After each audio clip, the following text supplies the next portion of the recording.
आप श्री कृष्ण चरणाम्भोजम स्मरन्ति गम्यते दुखम। आप श्री कृष्ण के चरणारविंदों का स्मरण कीजिए ना, तो आपके जीवन का दुख दूर हो जाएगा। मैं आपके पुत्रों का दुख दूर करने का प्रयास करता हूँ। नारद जी ने वेद का पाठ किया, नारद जी ने वेदांत का पाठ किया, गीता का पाठ किया। नारद जी जब जब गीता का पाठ करते हैं, ज्ञान वैराग्य चैतन्य होकर के खड़े हो जाते हैं, और जैसी पाठ करना बंद करते हैं, ज्ञान वैराग्य पुनः से अचेत होकर के गिर जाते हैं। नारद जी ने पूर्ण प्रयास कर लिया, परंतु भक्ति माता की कष्ट की निवृत्ति नहीं हुई। नारद जी उदास होकर के चल दिए। क्या करूं, क्या करूं? आकाशवाणी हुई, हे नारद, अगर आप भक्ति माता की कष्ट की निवृत्ति करना चाहते हो ना, तो नारद, सत्कर्मो सूचको नूनमा ज्ञान यज्ञ स्मृतो बुधई। हे नारद जी, अगर आप भक्ति माता की कष्ट की निवृत्ति करना चाहते हो तो सत्कर्म करो। अब नारद जी सोच रहे हैं कौन सा सत्कर्म करो। वेद पढ़ लिए, वेदांत पढ़ लिए, गीता का पाठ भी कर लिया, अब क्या रह गया सत्कर्म करने के लिए जिससे कष्ट की निवृत्ति होगी? नारद जी विचार करते जा रहे हैं। रास्ते में नारद जी को सनक सनंदन सनातन सनत कुमार चारों भाई मिल गए।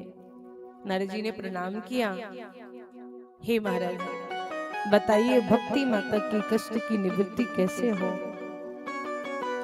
ज्ञान वैराग्य का बुढ़ापा दूर कैसे हो? मैंने वेद का पाठ किया, वेद वेदांत घोषित गीता पाठिर मुहुर मुहुर, मैंने बार बार गीता का पाठ किया, उसके पश्चात भी भक्ति माता के कष्ट की निवृत्ति नहीं हुई। वेद पढ़ लिए, वेदांत पढ़ लिए, फिर भी दुख दूर नहीं हुआ। सनत कुमारों ने कहा, नारद जी, अगर आप भक्ति माता के कष्ट की निवृत्ति करना चाहते हो ना, तो श्रीमद् भागवत लापहा सतुगीति सुकादिभी, आप श्रीमद् भागवत महापुराण की कथा करिए। महाराज, ये भागवत क्या है? वेद पढ़ लिए, वेदांत पढ़ लिए, गीता का पाठ कर लिया, वेद वेदांत गीता से कछु ना भयो। जजमान जी ठीक से बैठ जाओ। वेद वेदांत गीता के पाठ से कुछ ना भयो, तो भागवत की कथा से क्या होगा? सौनिक आदि सनत कुमारों ने कहा कि महाराज, ये भागवत क्या है? निगम कल्पितरोर्गलितम फलम सुख मुखादमृत द्रव संयुतम पीबत भागवतम रसमालयम मुहुरहो रसिका भुवि भाविकः। ये भागवत निगम कल्प तरोरि गलितम फलम सुख मुखादमृत द्रव संयुतम, ये भागवत निगम नाम का एक पेड़ है, उसका फल है भागवत महापुराण। देखो भैया, हर वृक्ष में कोई ना कोई फल होता है ना, और हर फल का एक अपना स्वाद होता है। ऐसा तो है नहीं कि सारे फल एक ही स्वाद के, एक ही टेस्ट के होते हो। सबका अलग अलग टेस्ट होता है ना, कोई खट्टा, कोई मीठा, कोई खट्टा मीठा, अपना अपना स्वाद होता है हर फल का। तो भैया, वेद नाम का जो वृक्ष है, उसका जो पका हुआ सार में जो फल है, उसका नाम है भागवत महापुराण। ये भागवत महापुराण है कैसा? महाराज, बहुत मीठा फल है, बहुत मीठा, एकदम परिपक्व फल है, पका हुआ फल है ये। अच्छा महाराज, पका हुआ फल ऊपर से टपका, नीचे गिरा होगा तो फूट गया होगा। देखो, पका हुआ डाली में पका हुआ फल नीचे गिरे तो फूट जाता है, मिट्टी कंकड़ इत्यादि उसमें लग जाती है ना, ऊंचाई से गिरेगा।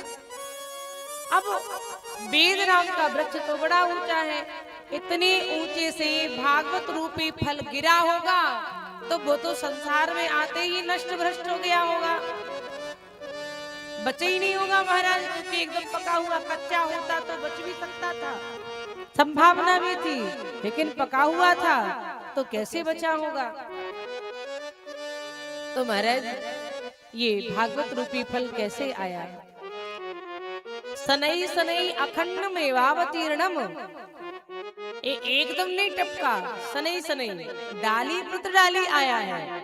सबसे पहले ये भागवत रूपी फल भगवान नारायण की डाली से टपका तो इसे ब्रह्मा जी ने झपका, फिर ब्रह्मा जी की डाली से टपका सो नारद जी ने लपका, अब नारद जी की डाली से टपका सो वेद व्यास जी ने झपका, वेद व्यास जी की डाली से टपका सुखदेव जी महाराज ने झपका, और सुखदेव जी महाराज की डाली से टपका सो परीक्षित जी ने लपका। और भैया इसलिए ये जो भागवत रूपी फल है ना ही टूटा ना ही फूटा ना चटका कछु ना भयो, क्योंकि ये डाली पुत्र डाली हाथों हाथ आया है, इसलिए एकदम यथावत जैसा का तैसा शाश्वत इस धराधाम पर आ गया। बोलिए भागवत महापुराण की जय हो। इसलिए आप भागवत महापुराण की कथा कीजिए, क्योंकि भागवत जो है ना ये सभी वेद शास्त्रों का सार है। आम एक वृक्ष में लगता है, अब आप कहें कि आम वृक्ष में लगता है तो हम आम के पत्ते खाना शुरू करें, तो बताओ आम के पत्ते मीठे लगेंगे का? भले ही आम में वो स्वाद आया आम के पेड़ से ही, अलग से नहीं आया। आम का पेड़ नहीं होता तो आम नहीं होता, फिर भी जो स्वाद आम में है वो पेड़ में नहीं है, आया तो पेड़ से ही स्वाद है। इसलिए जो भागवत रूपी फल है ये भागवत निकला वेदों से ही है, इसलिए भैया जो स्वाद भागवत में है वो अन्य ग्रंथों में नहीं है। आप भागवत महापुराण की कथा कीजिए, जिससे भक्ति माता के कष्ट की निवृत्ति होगी। महाराज कथा कहाँ करूं, यहाँ से कुछ दूरी पर है हरिद्वार, हरिद्वार में कथा की जाए। सो भैया हरिद्वार में गंगा द्वार समीपी तू तटमानंद नाम कम, तटमानंद नाम कम, तटमानंद नाम कम। गंगा के किनारे आनंद नाम का तट है। आनंद नाम के तट पर बड़ी सुंदर व्यासपीठ लगाई गई, व्यास मंच लगाई गई। उस व्यासपीठ पर सनक सनंदन सनातन सनत कुमार चारों भाई आसीन हो गए। नारद जी मुख्य जजमान बन करके बैठ गए कथा सुनने के लिए। देखो बताया गया है कि कथा कोई महात्मा कराए, कोई बाबा कराए, तो अब बाबाओं की तो पत्नी होती नहीं है, बेचारा कहां से लाए, तो वो अकेला जजमान बन सकता है। नारद जी ने अकेले कथा सुनी है, नारद जी की तो ब्याह ही नहीं भयो ना, तो नारद जी अकेले कथा सुने। इसलिए अकेले भी कोई कथा सुनना चाहे, जजमान बनना चाहे तो बन सकता है। जिसका ब्याह ना भयो वो भी बन सकता है, ब्याह है गयो, पति नहीं है या पत्नी नहीं है तो अकेले स्त्री भी बैठ करके भागवत सुन सकती है। ऐसा कहीं नहीं लिखा भागवत में कि अकेले नहीं बैठ सकते। अगर है तो गांठ जोड़ के बैठो, साथ में लेके नहीं है तो फिर कहां से लाई जाए। बोलो राधे राधे। अब नारद जी कथा सुन रहे हैं, सनत कुमार कथा कह रहे हैं। कथा सुनते सुनते नारद जी ने प्रश्न कर दिया, महाराज इस भागवत की कथा को सुन करके धर्मात्माओं का कल्याण हो जाए तो कौन सी बड़ी बात है, लेकिन भागवत की कथा को सुन करके क्या किसी पापी का कल्याण हो सकता है? जी महाराज। ईमान बह पाप सर्वदा सदाचारी रता विमार्गी गः क्रोधाग्नि दग्धः कुटश्च कामना यज्ञेन कलौ पुनन्ति ते।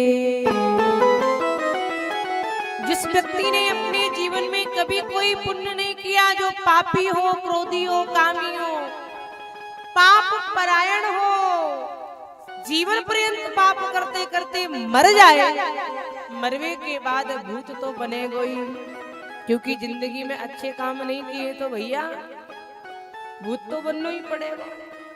लेकिन मुझे बड़ी हंसी आती है जब मैं पढ़ती हूँ ना, किसी का भी मृत्यु का कार्ड जब बनता है ना, तो उसमें लिखा जाता है भैया फलाने फलाने का स्वर्गवास हो गया, बैकुंठ वास हो गया।